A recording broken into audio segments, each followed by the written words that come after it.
We have Praggnanandhaa taking on the top Armenian GM Haik Martirosyan. D4, knight f6, c4, e6. Knight comes out. Pragg thinks for a bit and puts his knight on c6.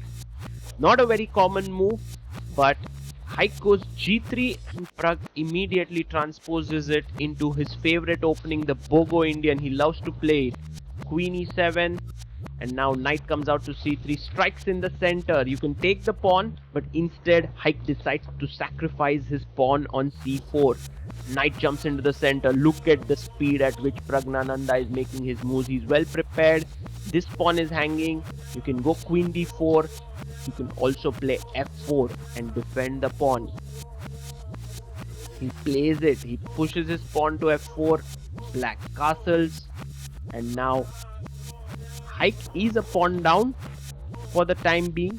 He can go after the pawn with queen d4, or he can just say, I want to continue normally and castles. He chooses the latter. He castles it out, and Pragg is again ready with his move. Rook b8. His plan is b5. This time, if you play queen d4 trying to attack a7 and c4, knight b6 saves everything.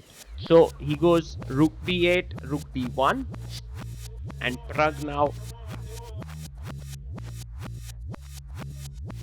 thinks a bit and pushes his pawn to b5 and says to Haik, thank you so much for the pawn. a4. Now very important for Pragg to find knight c5, because if b5 pawn is taken, there's a fork on d2 and a1. He pauses there, which is a good thing, because now maybe he can find this move. Knight c5 is really a very powerful blow here. Would Pragg be able to find? Just look at this. If knight c5, if you take here, knight b3, and this is winning for black. Down to 2 minutes 27 seconds, which is good that he's thinking. He plays a6. Haik very quickly takes back. That was a definite miss there by Pragg. He could have gotten the advantage out of the opening, but now his position looks slightly passive. Although he's a pawn up, the bishop on c8 cannot be easily developed because the knight is hanging here. Let's see what Haik decides to play in this position. There are also these check ideas which you should be careful about. For example, if you play bishop c6, then there is queen c5 check. He goes rook a7. And the point here is that if queen c5 check, you have queen d4, and after take, there is quite some pressure. So Pragg goes knight c5, and he tells Haik that, look, my rook defends this pawn, my queen defends this pawn, the knight is well placed. Yes, I still have problems with my bishop, but I'll figure it out. Queen e3 played. Essentially, it's about white having one pawn deficit but playing against passive bishop. So clash of ideologies there. Haik has 1 minute 45 seconds. Praggnanandhaa has 2 minutes on the clock, and Pragg has to find a way to continue. You may want to figure this out. Like for example, you may want to play bishop d7, but then your c7 pawn is hanging, so you can't do that. You may want to play bishop b7. Then knight takes b5 has to be considered, as after bishop g2 there is rook c7, and suddenly c5 is a bit soft, and then you can take it. So there are all these kind of issues that Pragg is facing here, and especially in a blitz game, these are not easy ones to solve. So he's putting his knight on b3 and pushing with b4. I think b4 makes a lot of sense, and he plays it. Knight e4, and Pragg instantly takes it. Maybe a better idea was to play on knight here, but taking bishop e4, and now you can feel it. White's pieces are just so much more active, and also time wise, Pragg is down to a minute while Haik has 1 minute 46 seconds. Rook b5 played. Now this rook is undefended. Very careful when the pawn will push forward. Suddenly bishop h7, king h7, queen d3 ideas, winning the rook would become very strong. I think Haik can now just attack this pawn on 4. Yes, he plays it. Pragg can trade queens. But after takes rook a4, this is hanging, it's difficult to defend it, then c4 would be weak. So Pragg cannot really easily play queen c5, but maybe it's the best way to sort of get out of this mess that he is in right now.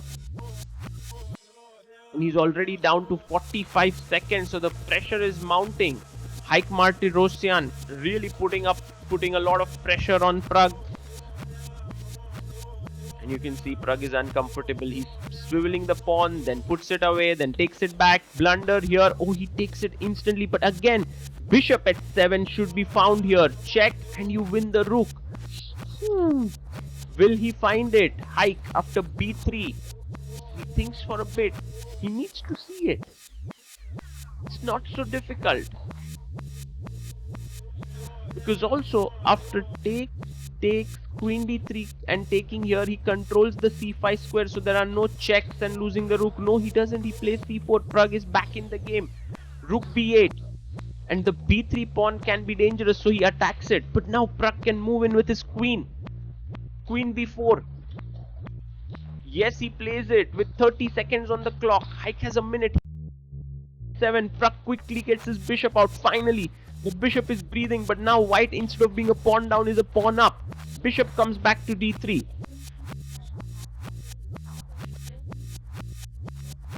b2 played. f5. The pawn is pushed forward.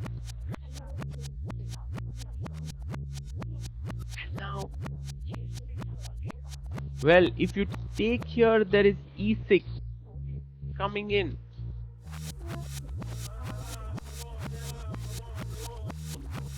Praggnanandhaa takes pawn to e6 and blunders with queen c3. He had to go back queen d6 here, which would have saved everything and the position was equal. Why is this a blunder?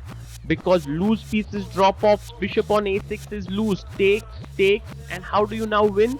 Check here. And the bishop is hanging. The rook is also attacked. Everything is loose. He takes the bishop. There is queen c1 check, but there is king g2. He gives a check, king moves up, rook a7. But this is not at all good. Queen b5 and Pragg is a piece down and he resigns, shaking his head.